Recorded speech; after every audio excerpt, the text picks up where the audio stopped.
Senhor, a todos os irmãos, que Deus abençoe em nome do Senhor Jesus.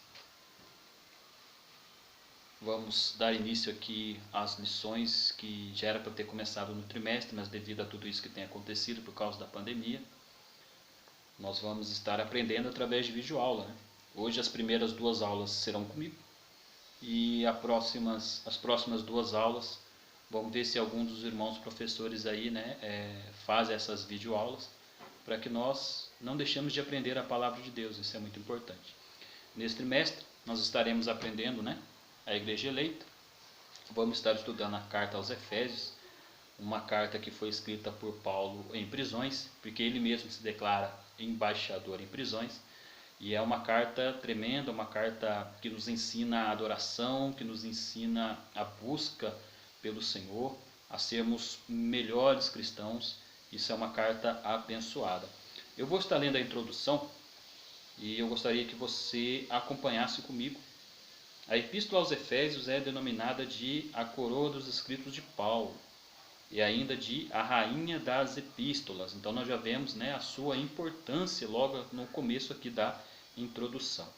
Nela o propósito de Deus eterno para a igreja está revelada por meio de Cristo. Nesta lição estudaremos os aspectos introdutórios e as principais abordagens doutrinárias da epístola. Durante este estudo, o conteúdo da epístola deve nos levar à adoração a Deus e ao aperfeiçoamento da nossa vida cristã. Amém? Oremos. Senhor nosso Deus, nosso Pai, neste momento, pedimos ao Senhor que nesta nova modalidade de ensino, que o Senhor nos leve e eleve o nosso coração até o Senhor. Nos ensina, nos ajuda, em nome do Senhor Jesus. Amém. Bom, a lição ela começa falando um pouquinho de autoria, um pouquinho também sobre a data. A autoria, conforme o costume da época, o autor mesmo ele já se inicia se intitulando, que era o apóstolo Paulo. Algumas perguntas de algumas pessoas dizem assim: por que ele não se apresentava como Saulo? Logo já depois que aconteceu aquele acontecimento no caminho de Damasco, onde ele tendo o seu nome de Saulo para Paulo, por que então ele não se intitulava como Saulo? E nem escrevia as suas lições como Saulo, e nem as suas cartas como Saulo. Isso é interessante porque imagine-se uma pessoa pregando para o gentio e se apresentando com o seu nome hebreu. Não daria certo. Por isso então, Paulo ele se apresenta e escreve as suas cartas justamente para o povo gentil com o seu nome romano. De Saulo para Paulo, e se intitulando como Paulo para os gentios, que era logicamente o seu público-alvo. Isso é muito interessante também. E ele assina a sua carta, logo no finalzinho de Efésios, se você procurar lá, e o que é bem interessante também, não só em Efésios, mas em Romanos também, em Gálatas, é muito interessante que ele escreve assim: pela vontade de Deus. Importante isso. A epístola foi escrita no período em que Paulo se encontrava preso em Roma. É uma das 4 epístolas que foram escritas em prisões. Se você quiser anotar aí, uma coisa que é bem interessante, além da epístola aos Efésios, a epístola, a carta também aos Filipenses, aos Colossenses e também a Filemão. Essas 4 cartas aí foram escritas diretamente da prisão. E é interessante que Paulo mesmo ele se coloca, ele coloca assim, em Efésios capítulo 3, versículo 1, ele coloca que ele era o prisioneiro de Jesus Cristo. Efésios 4, capítulo 1, ele coloca como o preso do Senhor. E em Efésios capítulo 6, versículo 20, acho que é o que eu mais gosto, ele se coloca o embaixador em cadeias. Isso é bem interessante, bem interessante mesmo. A nossa lição ela percorre, agora eu quero pular um pouquinho para os destinatários. A gente falou um pouquinho sobre o autor, que foi Paulo, e o porquê ele se apresentava como Paulo e não Saulo, e o porquê ele colocava em suas cartas que era Paulo e não Saulo. Isso já ficou bem explicado. O destinatário, logicamente, era a cidade de Éfeso. É muito interessante a gente falar um pouquinho na cidade de Éfeso, porque ela era praticamente uma metrópole. Chegou um certo tempo da sua história que ela tinha praticamente 500.000 de pessoas vivendo lá, né? O seu anfiteatro, que era praticamente enorme, gigantesco, era para 25.000 pessoas sentadas.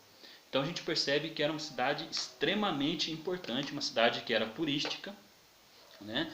A economia de lá era praticamente das pessoas que vinham visitar Éfeso, né?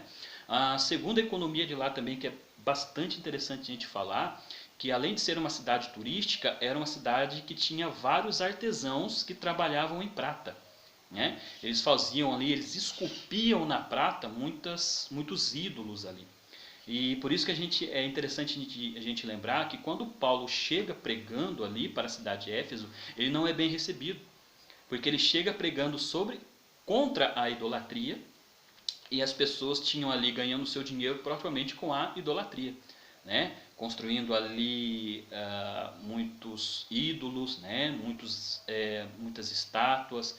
Isso é bem interessante a gente dizer também. Foi por isso que ele não foi bem recebido na cidade de Éfeso, né? Isso é bem interessante também, tá?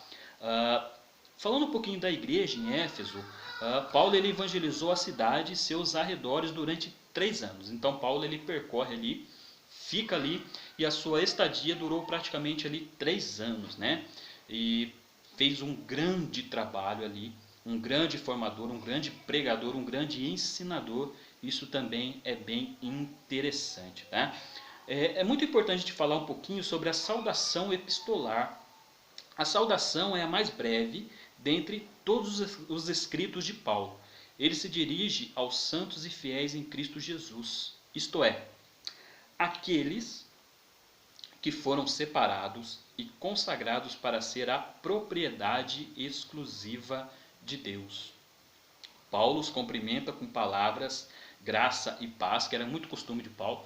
Você percebe que quando Paulo ele se achegava a qualquer tipo de pessoa, ou quando ele escrevia suas cartas, normalmente ele não saudava com a paz do Senhor, mas ele fazia, né, com graça e paz. Isso é bem interessante também, um pouquinho da personalidade evangelística de Paulo, né? Isso é bem legal também, tá? Uma expressão que lembra o favor gratuito e merecido de Deus. Todo mundo sabe que graça é um favor, né, que a gente recebe de forma imerecida do nosso Senhor. Isso é bem interessante também, tá? Muitos intérpretes que interpretam a carta, eles consideram a epístola destinada aos cristãos de maioria gentílica, né? De muitas igrejas da Ásia provenientes de Éfeso, a metrópole mais importante daquela região. Então Paulo, sendo pregador de gentios, a sua carta era destinada praticamente ao povo gentil. Bem interessante também, né? Não que ele não se importasse, ou não que ele não tinha o costume de pregar propriamente também para o povo judeu. É que o seu foco era o povo gentil, diferentemente de Pedro, né, que a gente vê uma separação dos dois. Mas isso é assunto, né, é um assunto para depois. A gente não vai falar muito de Pedro, porque o personagem principal aqui é Paulo e também a igreja de Éfeso, tá bom? O propósito. É muito interessante que a vida de Paulo, ela tem o seu começo, o seu meio e o seu fim. O fim da sua vida, quando ele começa a falar com Timóteo sobre combati o bom combate, acabei a carreira e guardei a fé, então a gente vê que a sua mensagem ela tinha um propósito específico, mas praticamente detalhado e separado para cada carta. Isso é bem legal também da gente entender. O propósito. Eu gostaria de ler aqui no nosso tópico 3, a primeira parte, né, do nosso tópico 3 aqui, diz assim: aparentemente, a epístola não aborda nenhum problema específico como em outras de Paulo. Se você perceber, a carta aos Coríntios trata praticamente dos problemas que a igreja de Coríntios estava vivendo. Uma igreja de muitos dons, mas que não estava sabendo usar os dons provenientes do Espírito Santo. Mas a carta de Éfeso, ela não tem muitos problemas, então por que escrever as cartas? A gente vai entender aqui. Olha só. Porém, nos capítulos iniciais da carta percebemos algumas ênfases que sinalizam a solução de certas questões. Por exemplo, havia novos convertidos que vinham do mundo helênico e praticavam religiões de mistérios e magia. Então você percebe que Paulo ele tinha que, de alguma maneira, ensinar o que era correto daqueles gentios mais novos, que acabavam de ser ali aceitos, né, na igreja de Éfeso, que eles tinham acabado de aceitar a Cristo, só que eles ainda tinham antigos costumes ainda. Você percebe que eles praticavam esoterismo, praticavam magia, né? Então a gente percebe assim que eram pessoas complicadas, né? Pessoas que já tinham um certo tipo de ensinamento, mas que tinham que tirar o ensinamento mundano e colocar o ensinamento que era correto, proveniente de Deus.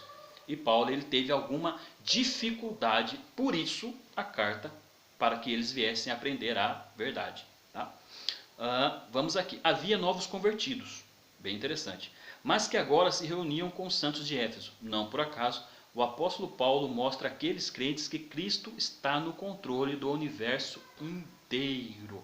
Algo que é bem interessante a gente olhar na vida de Paulo, que ele dava todo o crédito a Cristo. Toda a honra a Cristo, toda a glória a Cristo.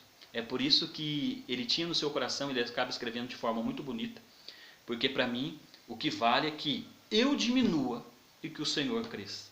Isso é bem interessante também, tá? Também é possível perceber outro tipo de ênfase do apóstolo. O passado daqueles cristãos era marcado pela imoralidade e bebedeira. Não parece algo muito parecido com os dias de hoje? Pessoas que infelizmente nasceram, cresceram no meio de imoralidade, no meio de vício, certamente serão pessoas imorais e pessoas viciadas.